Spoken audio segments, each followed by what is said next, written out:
అందరికీ నమస్తే. Welcome to our channel Santoshi Sripada. మీరంతా క్షేమంగా సంతోషంగా ఉండాలని కోరుకుంటూ ఈరోజు వీడియోనైతే స్టార్ట్ చేస్తున్నాను. స్కిప్ చేయకుండా లాస్ట్ వరకు చూడండి. అంతకన్నా ముందు మన ఛానల్ని ఎవరైనా కొత్తగా చూస్తున్నట్లయితే తప్పకుండా సబ్స్క్రైబ్ చేసుకోండి. ఓం శ్రీ మాత్రే నమః. ఈరోజు అందరికీ తల్లి అయిన శ్రీ లలితా పరభట్టారిక జగజ్జనని ఆదిపరాశక్తి తన బిడ్డలకు అందించే దివ్య సందేశం గురించైతే ఈరోజు తెలియచేస్తున్నాను.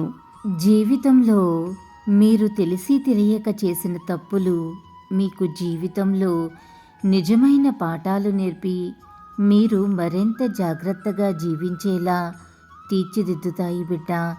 అలాగే విజయాన్ని వినయంతో స్వీకరించటమే నిజమైన విజయం. వినయం మీ వ్యక్తిత్వానికి శ్రేయస్సును తీసుకురావటమే కాకుండా మీ యొక్క జీవితాన్ని సార్థకంగా కూడా మారుస్తుంది. ఒకవేళ విజయం కనుక మీలో అహంకారాన్ని పెంచితే అది మీ యొక్క వ్యక్తిత్వానికి హాని చేస్తుంది, బంధాలను దెబ్బతీస్తుంది. ఇలాగే లలితమ్మ సందేశం రోజూ వినాలి అని అనుకుంటే మన ఛానల్ని సబ్స్క్రైబ్ చేసుకుని సపోర్ట్ చేయండి. అంతవరకు సర్వే జన సుఖినో భవంతు. Thanks for watching.